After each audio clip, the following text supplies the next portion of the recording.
Welcome, tactical aficionados, to Ban State Tactical's Ban-O-Ween, where it's not illegal if you don't get caught. Except for poor Jorg over in Germany, who's facing all sorts of lawsuits over this bad boy right here, the 6-needler, which I recently purchased from GoGun and have replaced the valve with the new upgraded valve, which gives me more power and less accuracy. What exactly is a 6-needler good for? I know, it's kind of a inflammatory question, but this thing is not a less lethal. We've kind of determined this at this point as a .357 blowgun dart launcher that uses a 12-gram CO2, which is awesome. Not less lethal, but also not as deadly as a pew-pew. So where exactly does it play in? We're going to try to find out right here. Oh, wait, real cameraman this time. Right here on Ban State Tactical. Whew. All right, so we're going to do a 2-for-1 test here today. And I have done some of these tests before. We might as well do them at the same time. I got the 1/2-inch plywood set up.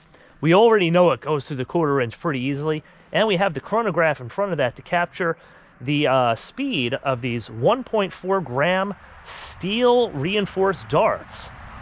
I've gotten these bad boys to travel at about a maximum of 395 with the first shot, and then have a bit of a drop off with the replacement valve. That was in my apartment. Well, kind of my apartment. It's complicated.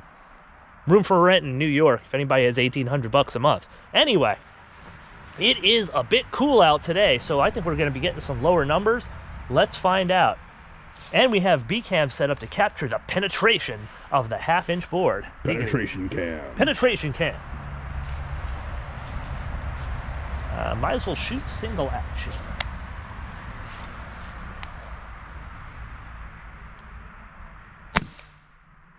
.328. That is a lot slower than the first shot that I took in that apartment. That could be the weather, because I'm standing in about the same distance.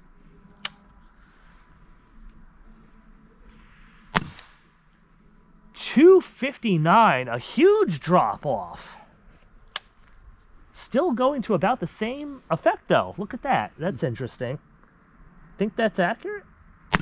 You're grouping pretty well. 264. It is grouping at this distance, yeah. We're going to test it out at further distances later. That's grouping a lot. I could have gotten all those in a playing card. Not that one. Not that one. Error. Yeah. All right. Let's see. That's what happens where I think I have a point of aim. Grouped again. 264 again. Interesting.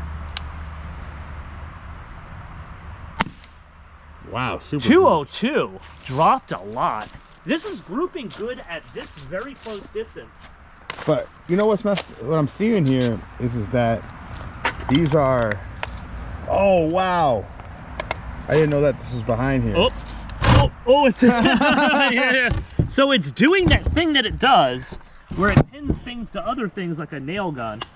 That is empty. So, yeah, so, I mean, its effect is definitely notable. That's why I said I don't consider this less lethal, even though these are very tiny, but because they're a tiny diameter... You take that in the eye or the heart. Oh, yeah. No, this in the heart, you might not even, you know, expire right away, but yeah, it's gonna do it. Oopsie. Definitely a fall off in velocity between them, but the effect between those velocities doesn't seem to matter all that much, does it? Kind of. I mean, if you look at the scores here, the last shot was 264, but then you have 259. So, I mean, there's a big drop off, but then... Yeah.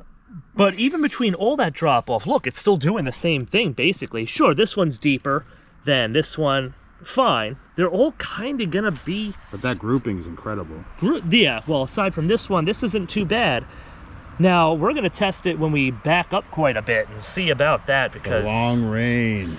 Well, long range for this thing is maybe 20 feet. Let's get honest. All right, let's try the long range accuracy test. After these messages, we'll be right back.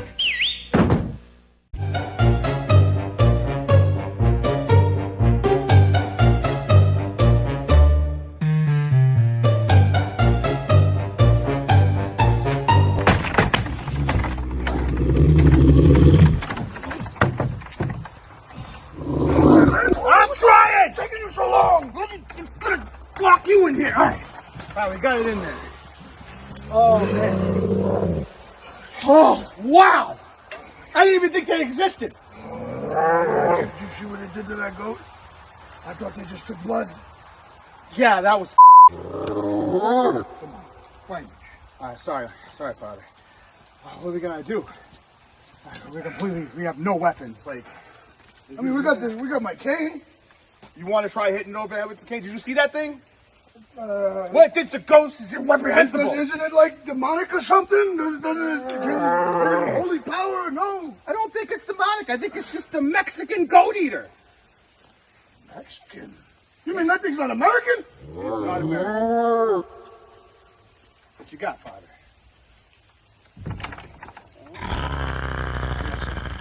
You got something for him?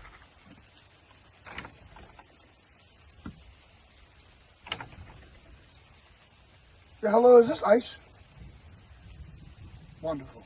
I have an illegal here.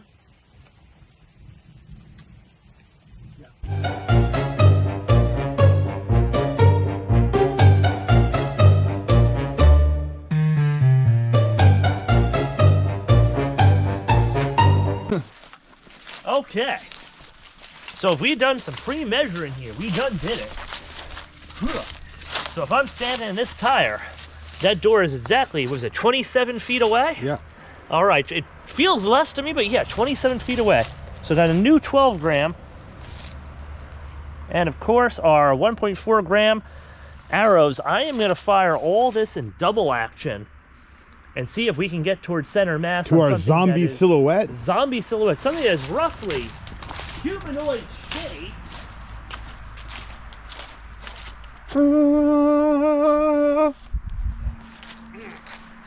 So let me reiterate, I don't think that in most states you should carry this. I think that unless you already have a carry license, which if you did, you could just, own a pew, this is probably a home defense option, and this is definitely home defense distance, if not less than this. So let's see what happens. I'm gonna aim at center mass there. A little low and to the right.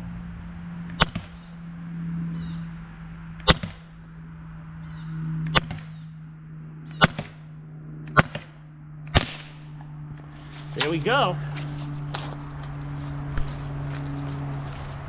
So those are all a little bit low. So this is your and first one. All a little bit to the right. Well, I guess that one's a little to the left of where I was aiming. Look at the penetration from 27 though. Still. Yeah, the penetration does not fall off because we've stepped back a bit. So obviously, this is not like a nail tack driver. You're not going to get exactly where you're aiming. If you aim a little bit high, and is it still hitting center mass? These are all in this target's gut, basically. They're up in that gut. I mean, yeah, it's not super accurate, but considering the distance and considering that when you get closer, I was putting those on the, something the size of a playing card, this is still effective. It's not really a good plinker. It's not super accurate, but it would get the job done. I'd be deterred if I were this zombie. Well, I think we need to go to a very special Tales of Tape. Welcome, tactical aficionados, to today's live edition of Tales of the Tape, where we'll be judging this home defense accoutrement off of our new patented 8 varied criteria before getting into a bit more of a off-the-cuff discussion about its actual usefulness in 2025. So to get right into the numbers for availability, I'm giving it a 4.5 out of 5. It is available online, but primarily only through GoGun right now. It isn't becoming an Amazon special as of yet. It's not available to the entire country of Germany, and we kind of know about that. But as long as you got an internet connection, you get to GoGun, you're pretty good to go. Speaking of good to go, the price, Jesus, 5 out of 5. This thing is maybe a little over $100 if you get one without the needles. That is insane. This is all metal construction with German engineering. I mean, again, for $100. I mean, it locks up not quite like a bank vault or anything, but at least a Timex, if not a Rolex. Pretty good for $100. Ease of use, it's getting a 4.5 out of 5. This thing is incredibly easy to use. Only thing I don't like is the screw to pierce system. We're going to talk about that a little more in a bit. But yeah, it is a pretty intuitive device. The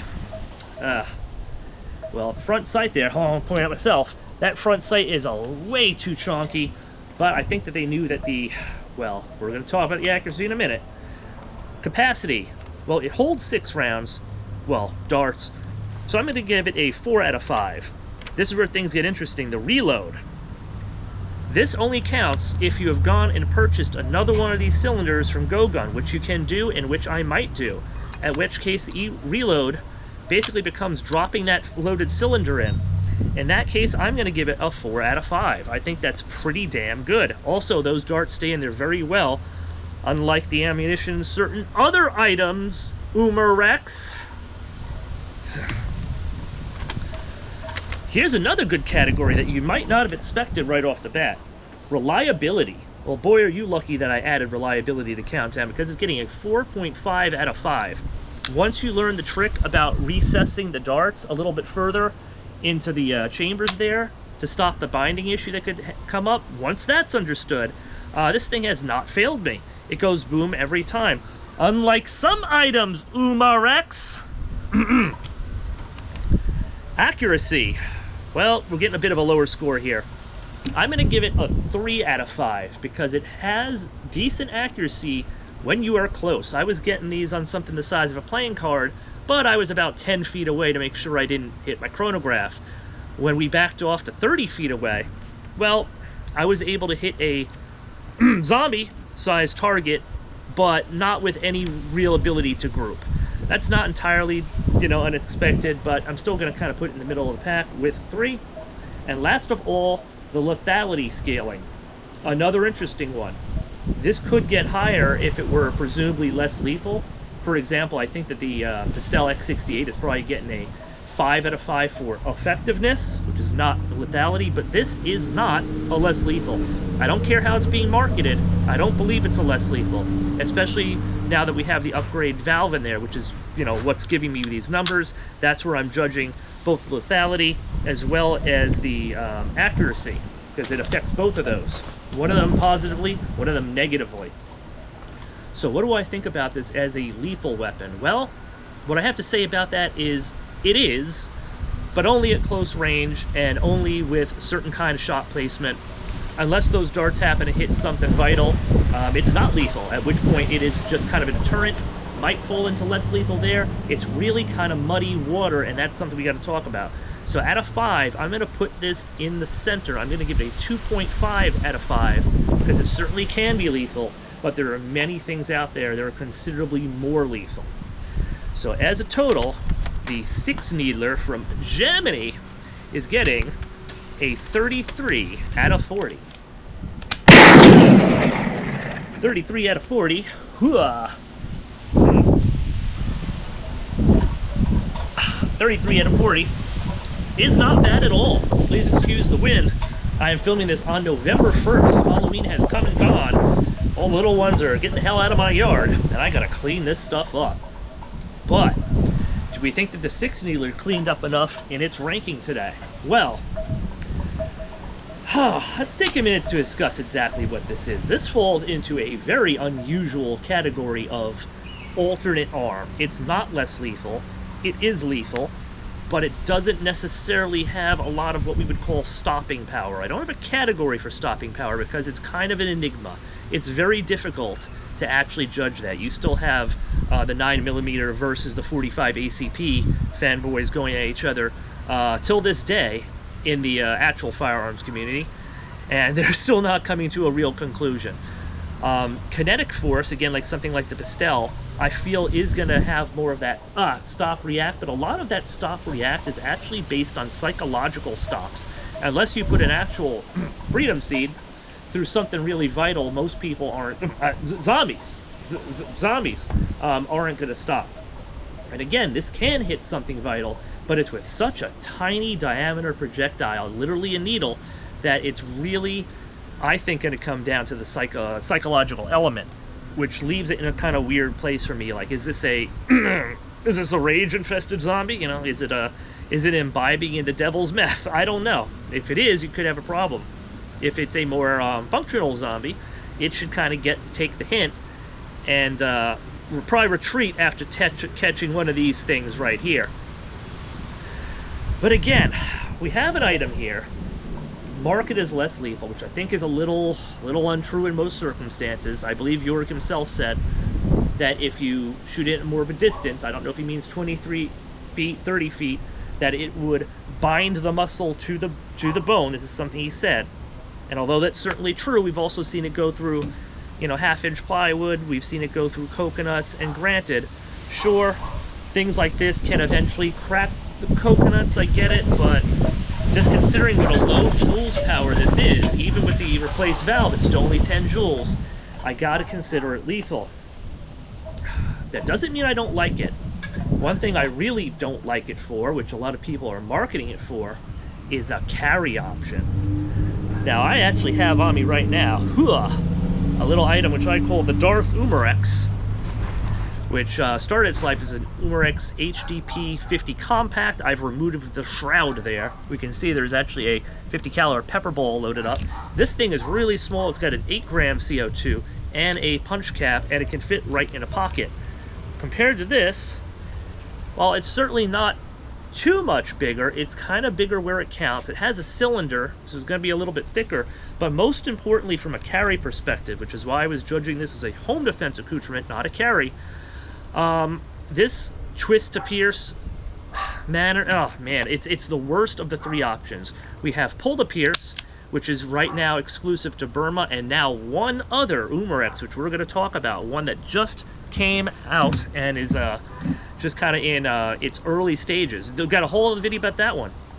There's really only mostly Burma and one Umarex that can do a pull to pierce. All others are going to have some variation of the slap to pierce, which I am fine with. But this one has the twist, and man, do I not like the twist. It's the twist to pierce system is one of the main reasons I haven't really reviewed a Grimberg yet. That and the fact that the new Grimberg carry costs $650. Thank you very much. A carry piece that you need both hands in order to twist. That's kind of the equivalent of carrying an actual firearm without a round in the chamber and then having to do a rack every time that you think there's going to be a problem. I hate that when people talk about that as being a safety feature. I don't think that's a safety feature. I think that's an unsafety feature, and I feel the same way about this. Again, in a home defense situation, you have a minute, maybe something's coming through the door, you can pick this thing up, it's fully loaded, maybe you have another cylinder on hand as well. Bang, you can take a second to kind of get yourself into action. But if you're out on the street and someone grabs you, you know, 2 zombies accost you possibly at once, you're gonna have a real hard time. So imagine, think about this, draw this thing and hope that you have both hands free in order to do this. That is the only way. You have to have both hands free. It's the worst possible scenario. Even with something like this, now keep in mind this has an extended barrel on it, and I wouldn't have that if I were carrying. After the way this performed, I wouldn't carry it anyway, but let's assume it's in a more reliable state. Even if you're in a situation where you're being accosted and this has not been punched yet, you could hit it off of your own body part. If you're on the ground, you know, God forbid someone's on that, you can hit it off of the ground, you can hit it off of your actual attacker. You can literally knock, if they're that close, knock them over the head. There are ways to get this to work with one hand that can keep you in the fight. It's not preferable, but even if you're just talking about draw, slap, and aim, that's much better than, you know, draw, fiddle, hope that you have full dexterity as you're having endorphins and adrenaline pump into your system out of nowhere, and then be able to bring into action. And even that pales to the pull-to-beer system, which, by the way, man, that new Umarex, which we're going to talk about, not only does it have a pull-to-pierce, but it has a pull-to-pierce that doesn't have a first-shot drop-off the way that the Burnas do. So that's amazing. It would literally just be draw, aim, pull, and that's it. And I love that. And I think that is the absolute future. I don't know how Umarex got around Burma's Burna, excuse me, I can't call it Burna's copyright. I don't know if they changed it just enough to sidestep, or if it's run out. I'll have to do some research on that myself, or just, you know, steal it off of a more well-established YouTuber. But either way, this twist to pierce is a terrible design. It's one of the worst things about it. The other thing I don't like is, unfortunately, the grip. Now, I've already heard a couple of creators out there talk about making different grips for this thing. This is one of the boxiest, least ergonomic, and this right here, this strap cannot be changed. This is all kind of, it's all just one piece there. It's not something modular. Sure, you can change this, but does giving it finger grooves even matter? That would probably take up more retail space than you actually have to work with. And I don't know, there's no real way that I can see to do that without some sort of custom job involving a Dremel, which I really don't want to waste my time with. I also wish that this was going to be an 8 gram with at least a slap to pierce, if not the pull-through system that we're going to be, I think is going to be standard very time soon. So with that being said, a lot of reasons not to carry this, plus the legal, legal situations that could arise. In my state of New York, I wouldn't feel uncomfortable using this in a home defense situation, but there's no way in hell I would carry this. This would absolutely land me in legal hot water, even if I did need to use it to defend my life. I've looked into other kinds of air guns that are not listed as less lethal, and I'm pretty sure that even PCP, something like the Cuban GK1, I believe it was called, that's like a $1,500 22 or 25 caliber, relatively small PCP air gun. It's probably at the top of the market right now. It's too bad it costs so much. That would get me in hot water here in New York if I were to be carrying it around. Not so much for home defense, I don't think, but if I were to carry it around, same thing with black powder. Speaking of which, if you're in a state that actually allows you to possess black powder either for carry, which is best case, or even just in the home, go with that. I have to say, an item of about this size, maybe a little bit more money, because they're also not super expensive. They're going to have that so-called stopping power that these needles just aren't going to have. Check out some of our videos from Black Powder Summer, just passed not too long ago, where I kind of wrap up my thoughts on that. Black powder really is kind of a hidden gem in the alternative armed self-defense world. A lot of people, they just don't know, and they don't understand how they're used. They don't know the laws around them. They wouldn't even consider the possibility of picking up a firearm or a non-firearm, according to the FDA, from the Civil War, and considering that to be a viable self-defense alternative. It actually is, if you know what you're doing, if you put some time into it, some training, and in some cases, if you've made very cheap and readily available modifications, usually to the nipples that you have to be swapped out for something like Slick Shot, they become surprisingly reliable. Although, again, I will give this credit, it is actually reliable. Once you make sure to recess those needles, it has not actually failed. Its accuracy, though, not only do the longer distances turn into a questionable less lethal, they also rob it of accuracy unless you're trying to hit something, I don't know, maybe the size of a phone book, maybe more than that. Hey, how many of you remember what a phone book is? Let's do a quick age test here. So here's the question. Why is it that with all of those negatives I just put out, I'm still going to give this thing a tactical possum approval?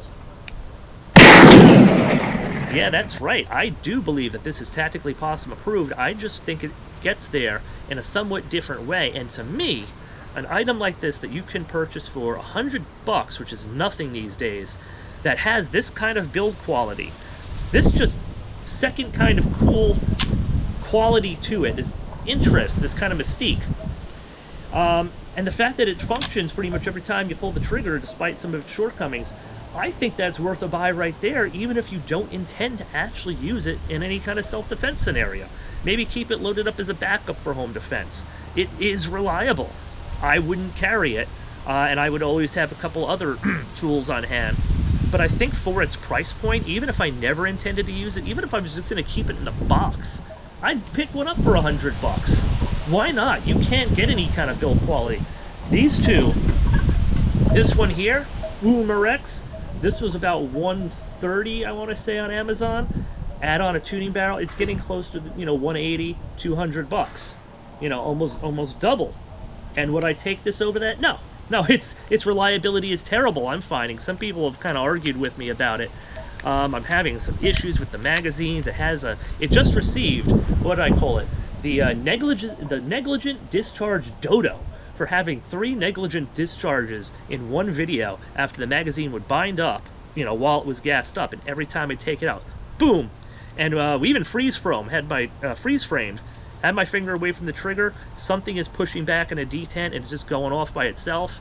Oh man, I've never had any luck with the HDR50.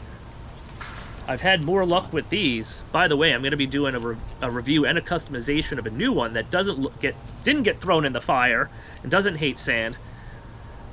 But in terms of sheer build quality, and the fact that I think at some point something like this will probably be banned or restricted, I think you should go pick one up for $100 just because they're cool and because it's an interesting little uniquity to kind of show people or just hold on to for the future. Maybe you could resell them, you know, 10 years from now at a massively inflated price. You know, it's certainly possible.